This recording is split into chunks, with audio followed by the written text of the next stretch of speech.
Here's how we advise our athletes at Purler Wrestling to stay happy during season or anytime, when you're training. It's important to stay in a good emotional state. Very difficult to do sometimes. I know a guy, he used to work with the Olympic team. I believe he passed away though. I just had a few conversations with him back when, in the 90s and so forth. And he used to work with the Olympic team. And he said, Nick, my most successful athletes are my least happy. These people are miserable, and I'm trying to work with them to not to be that way. And this seems to be more of a common theme nowadays. I think the coaching at the highest level of college wrestling is they're really starting to help these athletes to learn to enjoy the whole journey, right? So this is what I would like for my athletes to do. The ones who are unless they win, they're not happy. Unless they accomplish their goals, they're not happy. I think, I'm probably like that a little bit. I'm sure a lot of you are. I think it's normal, the people who are very driven. So spend time every day focusing on what you have already accomplished. See, we like to have a goal list, right? And so you should look at your goals every day, because that's sort of, that's what gets you out of bed in the morning. That's what gets you excited, right? That's what you're chasing. But it's also important after you look at your goals and you've tapped into the emotional, competitive spirit, you can say, now I like our athletes to look at what they have already accomplished. Right? It'd be no different than if you were working with a personal trainer. You're trying to get into a little dress and you're like, all you do is you stare at that and you're like, not there yet, and you're miserable.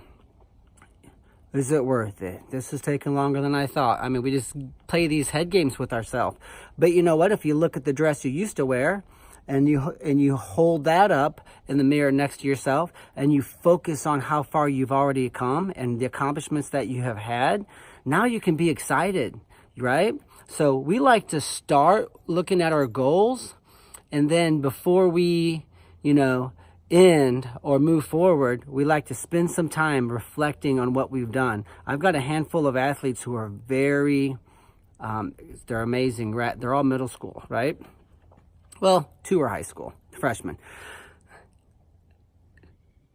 Unless they win, they're kind of like that, right?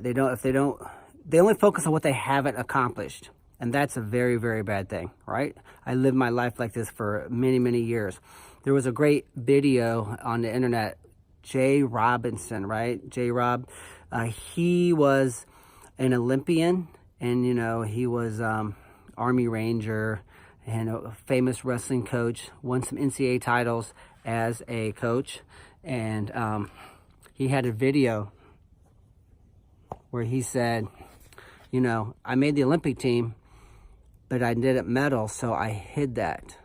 And it wasn't until that was a 76, I think it was 1994, he said, I finally started to tell people, or to mention, or, be proud of the fact that I was an Olympian, because I realized how few people are Olympians. And I started to realize I'm a special guy. I've done a special thing. Sure, I didn't medal. Sure, I didn't win the Olympics, but I'm not a failure, right?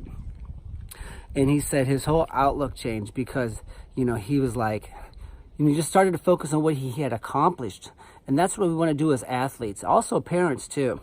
If your kids don't do this naturally, and most of them won't, it's your job to say, hey, look, now let's just look at something. Let's look at what you have accomplished. And you just line up the past 1, 2, 3, 4, 5 years and say, this is exciting stuff. Right? I'm very proud of you. I want you to spend some time. So educate your kids to start to engage in that behavior and that evaluation.